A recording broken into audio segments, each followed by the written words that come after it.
सगळ्यांना मला एक प्रश्न विचारायचा आहे जो सगळ्यांच्या मनात आहे घरात बसलेल्या आमच्या रसिक प्रेक्षकांच्या, की या इंडस्ट्रीत आल्यानंतर साधारणपणे प्रत्येकाची इच्छा असते की आपल्याला नायक व्हायचं. मला तुम्हाला विचारायचं आहे, तुमच्या डोक्यात कधी आलं सर की आपण खलनायक व्हायचं? तुमच्यापासून सुरुवात करतो. नाही, डोक्यात कधी खलनायक व्हायचा विचार आला नव्हता.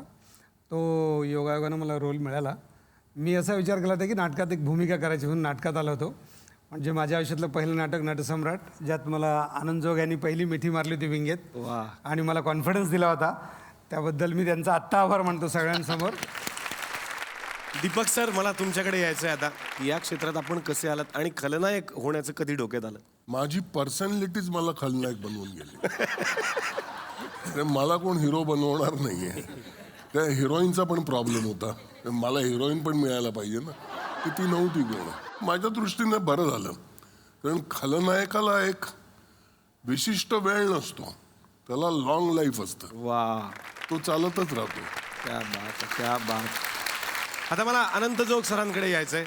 100चे जे दिग्दर्शक होते त्यांनी तुम्हाला सल्ला दिला होता की आपण विलन साकारा. मला विलन करण्याचं सगळं श्रेय BP सिंगला जातं. वा. कारण BP सिंग, मी एका सिरियलचं शूटिंग करत होतो राजकमल स्टुडिओमध्ये, पहिली तीर सिरियल. तेव्हा मला BP सिंग तिकडं भेटले. तेव्हा मला म्हणले की अंत्या तेरी आंखें जो है वो विलन के लिए बिल्कुल सही है और तू मेरे सिरियल में विलन का रोल करेगा. म्हटलं ओके. आणि मी तो केला आणि त्यानंतर तो एपिसोड बऱ्यापैकी गाजला. त्याच्यानंतर मी विलन म्हणून एस्टॅब्लिश झालो, पण त्याचं सगळं क्रेडिट मी BP सिंगला. क्या बात है, क्या बात है. गणेश सर, आपला अनुभव कसा होता ज्या वेळेला विलन साकारायचा होता पहिल्यांदा? हिंदीमध्ये विलन हा एक मोठं कॅरेक्टर आहे ॲक्च्युली. म्हणजे मोगॅम्बो किंवा गब्बर, ते हिंदीतले विलन ज्यांनी साकारलेत, ज्यांनी अजरामर करून ठेवलेत. तर आम्ही जेव्हा सुरुवात केली तेव्हा म्हणजे मी दुबेंकडे थिएटर केलं, विजय मेहतांकडे काम करत होतो. तेव्हा विजयबाईंचं नाटक आलं नागमंडल, आणि ते नाटक करत असताना सुधीर मिश्रा सिनेमा करत होते इस रात की सुबह नहीं. आणि तेव्हा त्यांनी मला त्या सिनेमात एक महत्त्वाची भूमिका दिली. आणि त्यात आशिष विद्यार्थी, सगळे नवीन लोक आले होते. निर्मल पांडे, आशिष विद्यार्थी, म्हणजे NSDची एक नवीन गँग तेव्हा आली होती.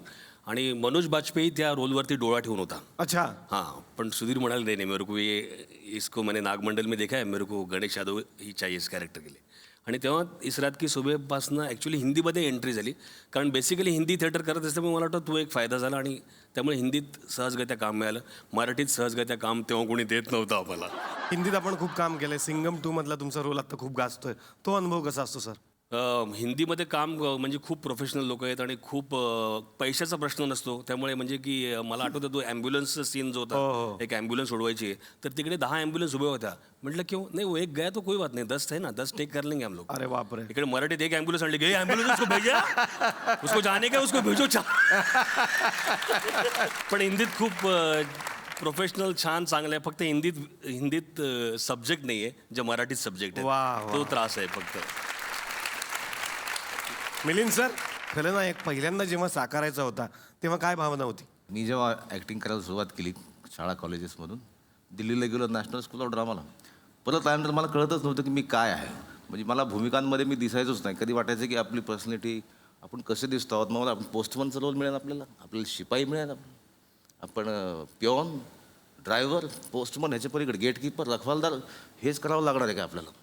आणि भीती वाटते की परत नगरला जायचं. मग एक मला स्वतःला कुठल्या भूमिकांमध्ये दिसतच नव्हतं. आणि दिसलो तर असं दिसायचं. सुदैवानं ते तुझ्या विना नावाचं एक सिरियल आली, ज्यात संगीत कुलकर्णीने ZTVसाठी केलं होतं ते. आणि नटरंगमुळं मग सगळ्या लोकांना, जोपर्यंत तुम्ही पडद्यावर दिसत नाही मोठ्या प्रमाणात, तो नटरंगमुळं खलनायक म्हणून, खरं तर ॲक्टर व्हायलाच आलेलो आहे आणि ॲक्टरच होईन आणि व्हायचा प्रयत्न चालू आहे. पण खलनायक म्हटलं की माझ्या वडिलांना असं वाटायचं की गरीब नाही काय करायचं, साहेब, विलन, मोठा मार नाही खायचा, मारणारे रोल वगैरे असं. माझा जुळा भाऊ आहे आणि त्याला सिनेमा बनवायची खूप हौस आहे. आज एक आगळा वेगळा सिनेमा तो बनवणार आहे ज्याच्यामध्ये तो रोमॅन्टिक हिरो शोधतोय.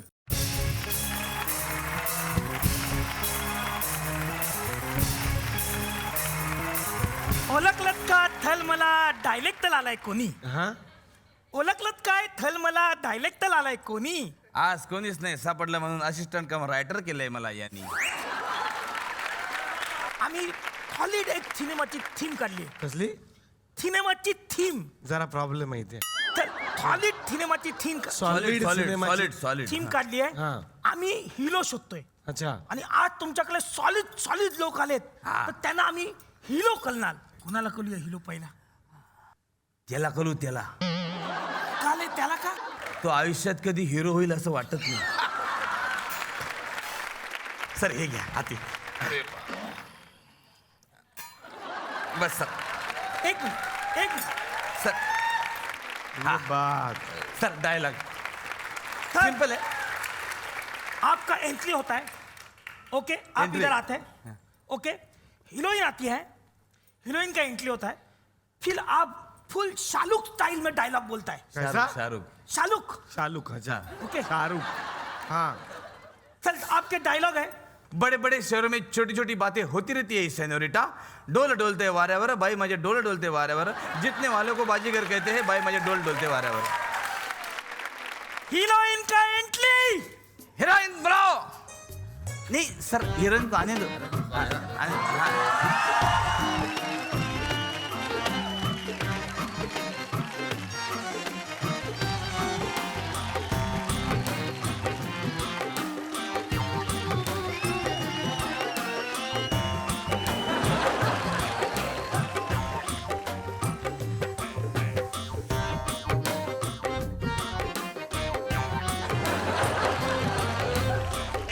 खल ही आमची काजल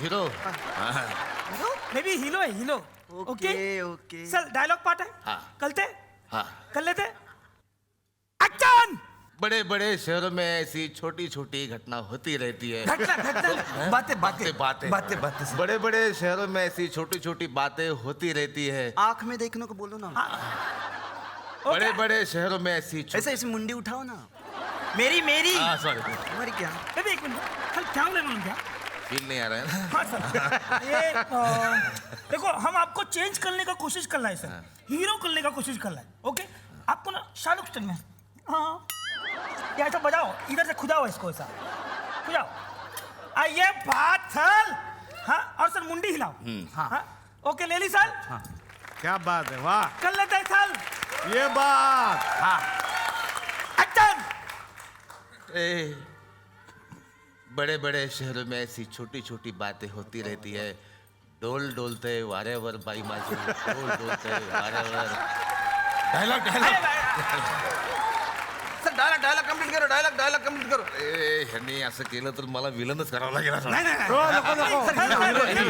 हीरो हीरो पाहिजे बड़े बड़े शहरों में ऐसी छोटी छोटी बातें होती रहती है डोल डोलते वारेवर बाई माझी, वाह, डोल वाह. डोलते वारेवर हार कर जीतने वाले को बाजीगर कहते हैं ए वाह शाबाश शाबाश त्याला हवा येऊन द्या त्याला हवा येऊन द्या डोक्याला शॉट नको हवा येऊन द्या मी मराठी झी मराठी